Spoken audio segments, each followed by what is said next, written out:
and thank you to Director Ma'am to invite me to speak with the parents of the future of nation, because your kids are not only your future, they are the future of our nation.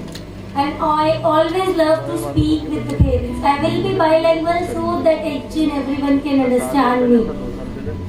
You know, nowadays, because most of us are having the nuclear families, तो हर parent का एक सवाल आता है कि बच्चा बात नहीं मानता. My kids, my children don't listen to me. क्यों? Do you know the reason कि वो हमें क्यों नहीं सुनते हैं? You know, we are teaching the moral values, moral things to the students, but we ourselves are not following those moral values. हम बचपन से मैंने अपने संस्कारों में सीखा कि always thankful to each and everyone around us. जब मैं आंखें खुलती थी तो मेरे फादर ने मुझे सिखाया था, क्राग्रे वस्ते लक्ष्मी कर्मदे सरस्वती कर्मूले तु गोविंदे प्रातः कर दर्शनम. मतलब हमारे कर्मों में, क्योंकि हम मॉरल वैल्यू सिखा रहे हैं, बट हम बच्चे के सामने झूठ बातें कर रहे हैं या ऐसी बातें कर रहे हैं कि हम उससे झगड़ा कर लेंगे या उसने हमारे साथ ऐसा किया तो we will do the double. तो वो मॉरल वैल्यूज हम चैप्टर्स में नहीं बच्चों को पढ़ा सकते. When I entered the school environment, वहाँ पे जो संस्कार तिलक और मतलब हम ये कुछ गुरुज, बहुत बड़े बड़े motivational speakers, they speak like कि हमें वेस्टर्न कल्चर नहीं फॉलो करना चाहिए. सम पीपल स्पीक कि नहीं, हमें मॉडर्निटी के साथ चेंज होना चाहिए. मेरा मानना ये है कि हमें हमारे संस्कारों को नहीं भूलते हुए, हमारी मिट्टी से जुड़े रहते हुए आगे बढ़ना चाहिए. तो बचपन से हमने एक चीज सीखी, जैसे मैंने बताया कराग्रे वस्ते लक्ष्मी, ये बचपन में मेरे लिए दोहा था, मैंने 5th क्लास में सीख लिया था. मतलब इसका मतलब ये है कि हमारे क्राव्य वस्ते लक्ष्मी कर्मद्य सरस्वती कर्मूले तु गोविंद है. हमारे हाथों में, कर्मों में, मतलब हाथों में गोविंद और सरस्वती के ऐसे दर्शन करके उठना है ना. बट उसका कंक्लूड मैंने कुछ सालों पहले किया है. आई टेक इन द, जब भी मैं ऑडिट में या बड़े ऑफिसर्स के लेक्चर्स लेती हूँ, रियली मानते हैं, क्योंकि लक्ष्मी कहाँ से आती है? हम जो कर्म करते हैं, मेहनत करते हैं, कहाँ से करते हैं? We do from our hands. ठीक है. Saraswati we write from our hands. ठीक है. तो लक्ष्मी, सरस्वती, गोविंद, हमें जो भी हासिल करना है, I am not being like धर्म गुरु of Hindus, but originally without education, without money you can survive, and this is the part today we are surviving. मैं ये नहीं बोलती कि हिंदू धर्म, मुस्लिम धर्म और समथिंग क्रिश्चियन धर्म, we follow the body of universe. वो हमें मूव कर रहा है like the puppets. Something day and night is not in our hands.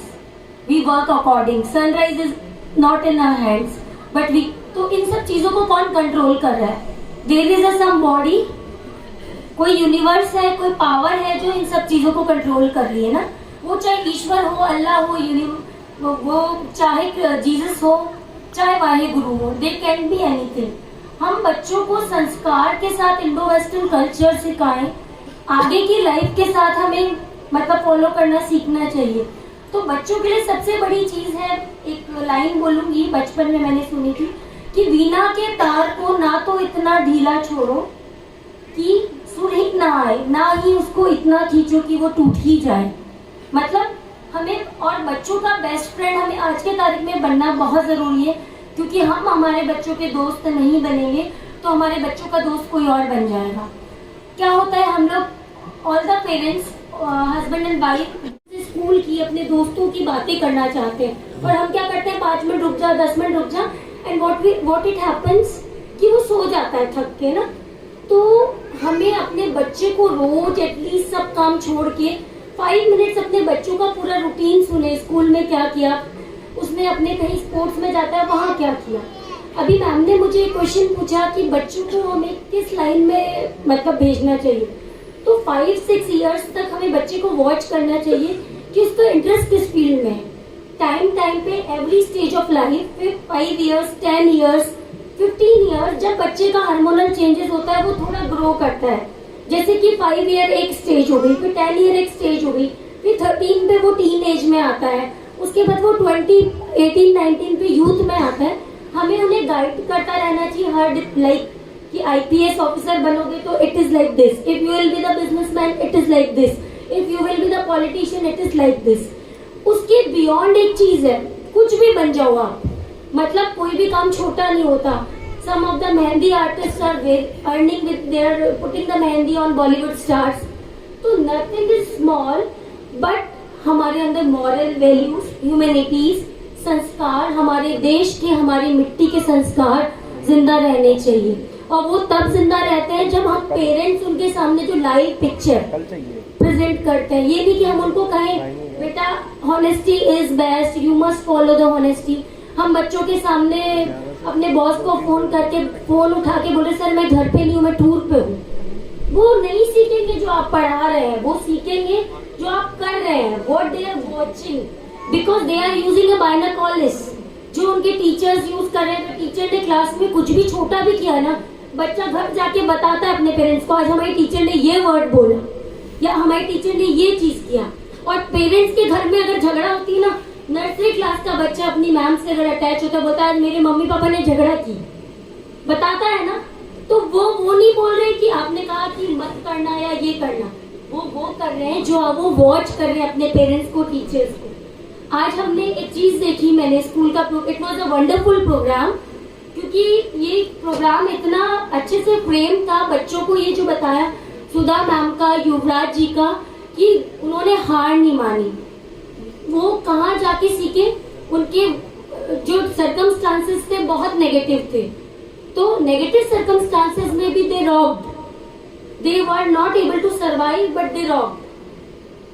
तो इस तरह की स्टोरीज बच्चों को सुनाएं, दिखाएं। This was like seriously ma'am it was a wonderful programme. मैं इतने स्कूल एनुअल फंक्शंस में जाती हूँ, but how in short stories you people have presented, I don't know who was the choreographer and all. This was a wonderful, क्योंकि बच्चे कभी भी अब युवराज सिंह को, सुधा मैम को नहीं भूल सकते, एंड दे विल थिंक कि अगर वो कर सकते तो व्हाई कांट आई डू। और कभी भी बच्चे को फोर्स नहीं करो कि आप IPS है तो आपका बच्चा IAS बने या IPS ही बने।